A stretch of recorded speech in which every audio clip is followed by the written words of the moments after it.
Hello, we're back. It's J turn.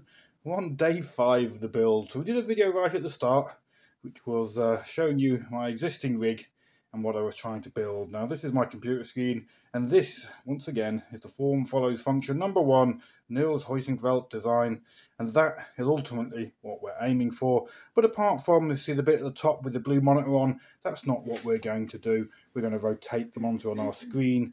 That you can see here on our desk, rather, rotate it round because there's the rig in the background. So the monitor will sit on the desk, be spun round and used for the screen of the monitor. Let's quickly do that. Apologies for the terrible camera work whilst we do that. There we go. So get it all in shot. This is kind of the aim. Now, obviously at the moment you can see the screen will be very, very far away from my my eyes. Which is going to be like staring through a letterbox at a distance, which is not going to be very good for realism. But the plan is to slide the rig underneath the desk as far as you possibly can.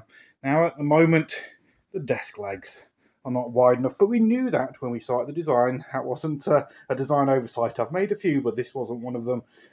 So we can move those legs wider. They are just screwed in, so we can unscrew them and move them out wider so the rig can slide underneath. Hopefully up to these vertical uprights. They will come up to the table legs, meaning that the screen is about here. That's the aim. That's what we're hoping for. So, is this exactly the same as the Heusinkveld design? Well, no it isn't. First of all, because we're using a car seat, I've made some mistakes and had to make some adjustments along the way. So here you can see when I was doing a test fit, I found that height was absolutely critical. The chair is currently in its highest position. My young daughter's been doing a test fit for me. I have it in the lowest position. But we've actually split this long beam that runs front to back. We split it and rotated the back half round because that little bit of height difference for mounting made quite a difference for alignment to the wheel. But the problem with that is, as we use the pedals are obviously on the front half of the rig, the seat's on the back half of the rig, so there's kind of like almost like a hinge effect at that join, so we're going to have to strengthen that part of the rig. So that's probably the first oversight, something I would do differently if I was to do it again. The seat as well, the seat's currently in its furthest forward position. Again, apologise for the terrible camera work. There we go. Now it's in its furthest back position. And I think I should have probably mounted the seat. In fact, that's not all the way back. Let me put it a bit further. There we go, slightly further back. Should have really mounted the whole seat so that it was further forward rather than where it is.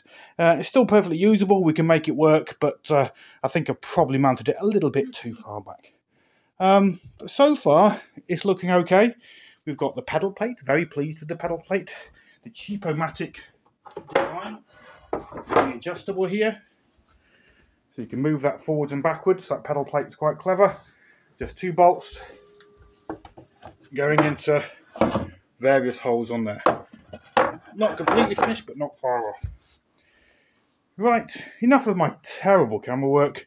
We're going to hopefully, as I say, splice all these together into a single video. And this is part 2, I guess. Day 5, started on Tuesday. Haven't been doing it all day, every day. Tuesday, Wednesday, Thursday, sort of half a day each. And Friday we were at work, so I just got a morning at it, another kind of a quarter of a day really, and we're now on Saturday morning. Another couple of days and hopefully we'll actually be up and running and giving it a test. Okay, thanks very much.